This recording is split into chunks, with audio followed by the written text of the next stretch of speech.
Thank you, Andrew, and thank you, Ro, for that enlightening opening of this conference.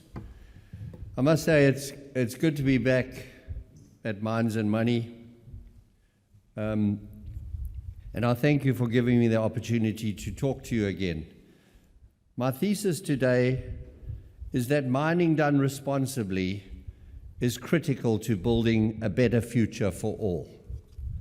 Climate change and the transition to green energy have come to dominate the debate on how best to deliver the sustainable planet we all desire. But I will argue that important as these are, a broader perspective is essential. In this regard, the United Nations 17-point Sustainable Development Goals, in my view, one of the most important charters that organization has produced, cogently presents the case for a holistic approach that defines and integrates a wide-ranging elements of real sustainability. This is the customary cautionary notice regarding forward-looking information, and for those who would like to study it a little bit further, it is on our website. Compared to many other sectors of developed economies, mining has become a relatively small industry. Yet it is critically important to every aspect of our lives by providing the metals and minerals which our economies need to survive, let alone grow. As I will show you later, these resources are nowadays largely to be found in the global south, much of which is undeveloped economically. Understandably, the south resents that the global north have grown wealthy on smokestack industries, now expects them to meet the North's idealistic New World standards, unfairly handicapping its ability to industrialize its own economies by fully exploiting its minerals wealth. Unfortunately, as we've seen again at the latest COP, both sides seem to think that this problem can be solved by handouts. Donations won't help the many countries still struggling to emerge economically. They need investment, a lot of it. This is where responsible mining can play a meaningful role.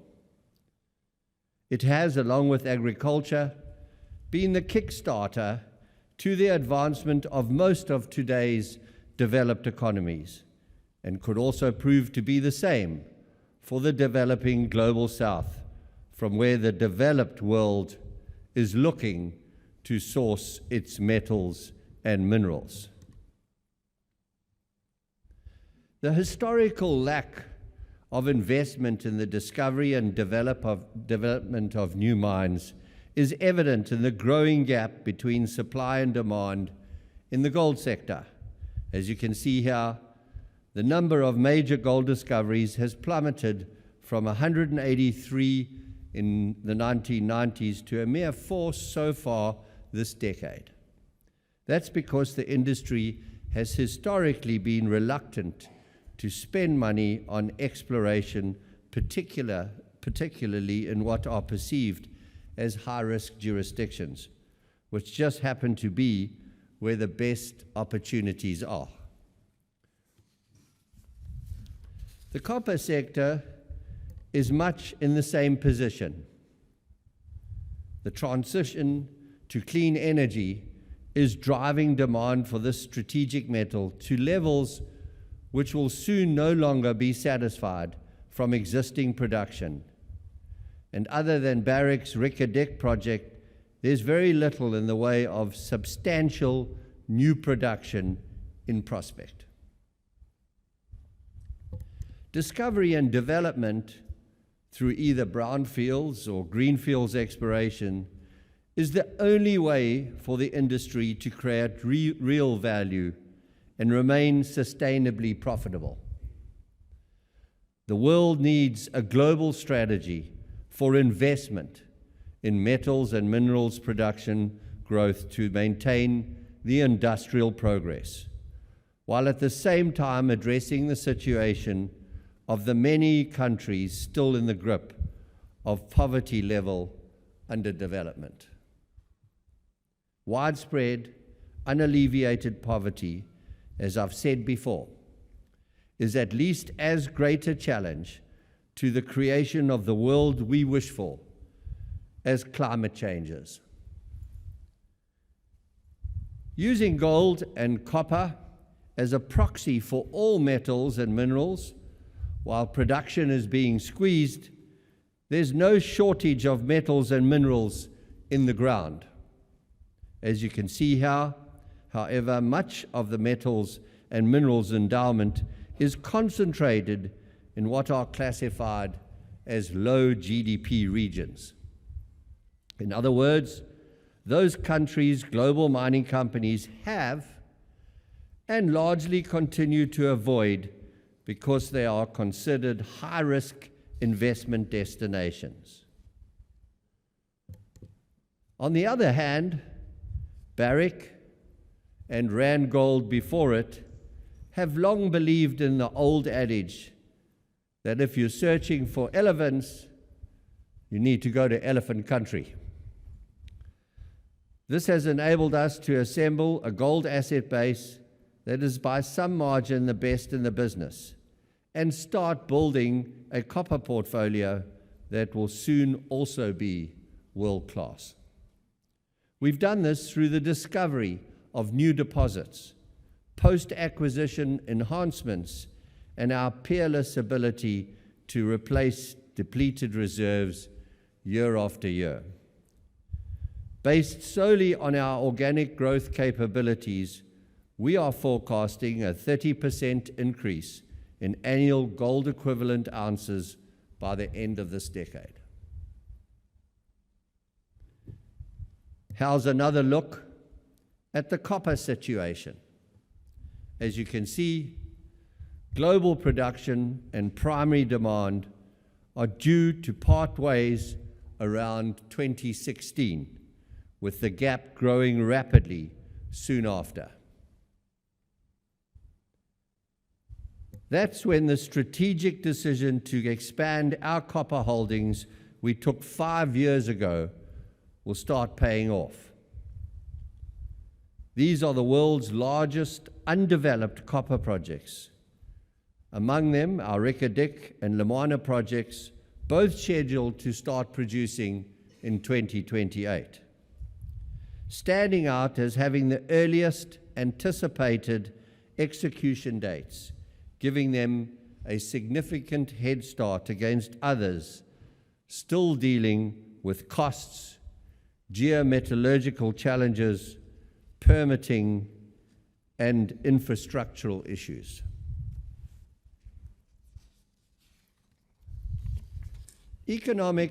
Clearly, this is a pressing need. There's a pressing need to significantly increase production in the global south of the metals and minerals needed by the global north.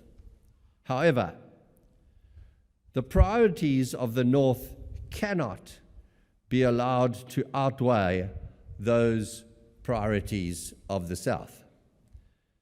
The even-handed investment in the exploitation of metals and mineral resources is essential to the continued maintenance and infrastructure development of the advanced economies, as well as the global south's ability to bootstrap its economic development and improve the lives of its people.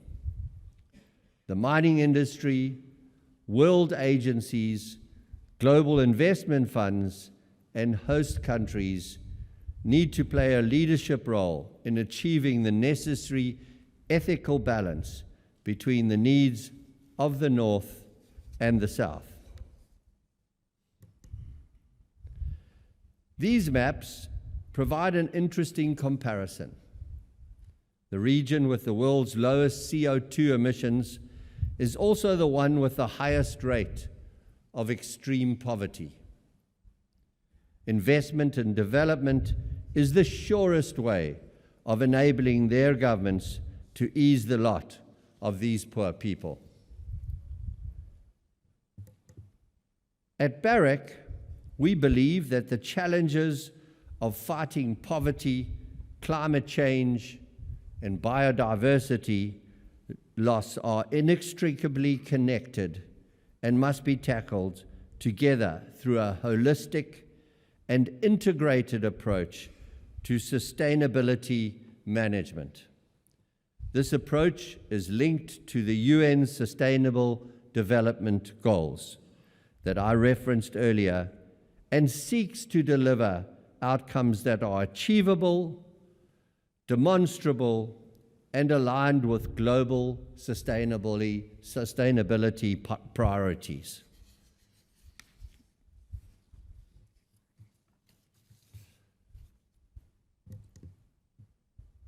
Mining plays a fundamental role in achieving the UN's SDGs, thanks to its unique ability to make an immediate as well as a long-term contribution to the countries and communities in which it operates. Much of this impact is unquantifiable, but as you can see here, and as Ro pointed, the dollars and cents parts of the contribution, the payments to governments, employees, suppliers, and communities is substantial. In many cases, accounting for a large portion of government revenues. Figures given here are based on gold mining, but apply equally, and in the case of copper mining, even more so, to other sectors of the mining industry. Finally, responsible mining is a powerful catalyst in the struggle for social and economic development.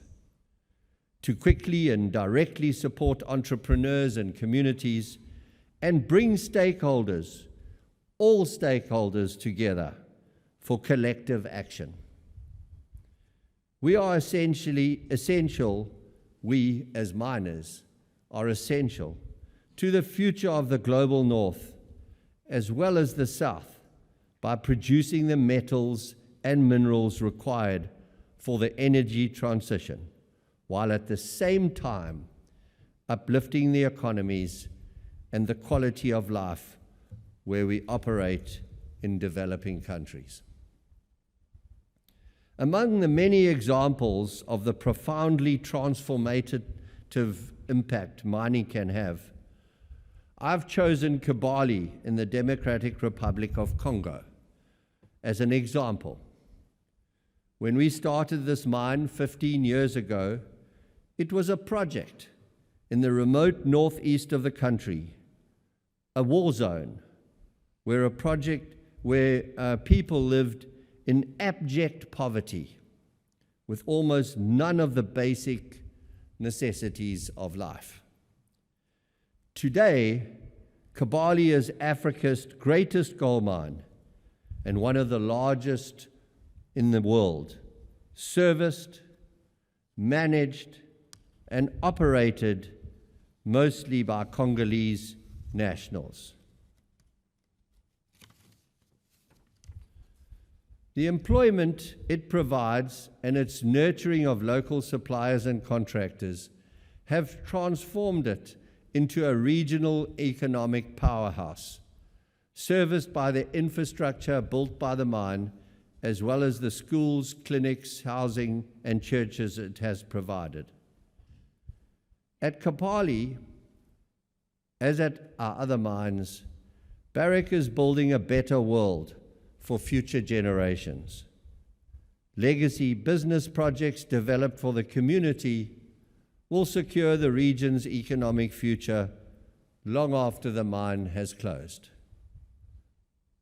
It is clear that mining is critical to the world's sustainable future, and even more critical is we as an industry need to advocate for responsible mining and the enormous contributions we make towards a better future for all.